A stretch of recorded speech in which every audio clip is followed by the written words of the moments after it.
శ్రీకాకుళం జిల్లా పలాసలో వైసీపీ విస్తృత స్థాయి సమావేశం నిర్వహించింది. బాబు షూరిటీ మోసం గ్యారెంటీ అనే నినాదంతో జిల్లాలో పలువురు నాయకులు ప్రభుత్వంపై ధ్వజమెత్తారు. ఈ కార్యక్రమంలో జిల్లా పార్టీ అధ్యక్షులు ధర్మాన కృష్ణదాస్, పార్లమెంటరీ సమన్వయకర్త మాజీ స్పీకర్ తమ్మినేని సీతారాం, మాజీ మంత్రి అప్పలరాజు పలువురు పాల్గొన్నారు. తొందరపడమని చెప్పి మరి హెచ్చరికలు పంపిస్తున్నారు. అందుకే నేను ఎక్కువగా మాట్లాడను, సంక్షిప్తంగా మాట్లాడి ముగిస్తాను. నేను మరి ఈ సందర్భంగా మీకు తెలుసు వీళ్ళు ఎంత గొప్పగా చేస్తున్నారంటే పరిపాలన.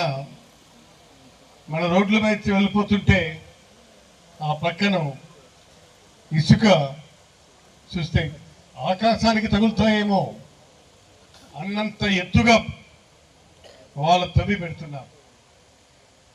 వాళ్ళు పర్మిషన్ ఇచ్చింది తీసుకుంటే సంతోషం, పర్మిషన్ ఇవ్వనటువంటి వాటికి కూడా ఇష్టారాజ్యంగా వాళ్ళు ఈ ఇసుకను తవ్వి పోగు చేస్తున్నారు.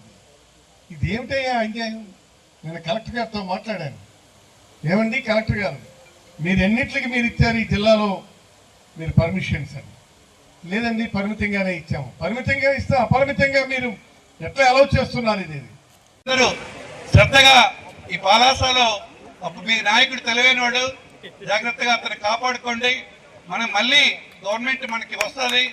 మన ప్రజలందరికీ మేలు జరిగే విధంగా ప్రజల తరఫున మనం అందరం కలిసి పోరాడదాం. మనకి మంచి నాయకత్వం ఉంది. మనకి రేపు పార్లమెంట్ నియోజకవర్గ సమన్వయకర్తగా గౌరవ స్పీకర్ గతంలో మనకి 5 సంవత్సరాలు స్పీకర్గా చేసినటువంటి అనుభవనీయులు రాజకీయ దురంధరుడు మరి సీతారాం గారికి పార్లమెంట్ నియోజకవర్గ సమన్వయకర్తగా ఇవ్వడం జరిగింది. మరి అలాగే ఇక్కడ అనేక మంది వేదిక పైన ఉన్నటువంటి గౌరవ పెద్దలందరూ సమర్థులైనటువంటి అనేక మంది ఉన్నారు.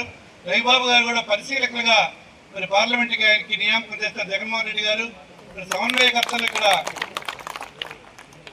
గౌరవ మా సోదరులు అప్పలరాజు గారికి సమన్వయకర్తగా మరి పలాస, అలాగే ఆంధ్రప్రదేశ్ సమన్వయకర్తగా చంద్రబాబు రవి గారు, అలాగే కాలనీ కార్పొరేషన్ చైర్మన్ గా మరి ఉన్నటువంటి లక్ష్మణరావు గారు, మా పెద్దలు మా దొరగారి బ్రదరు హనుమంత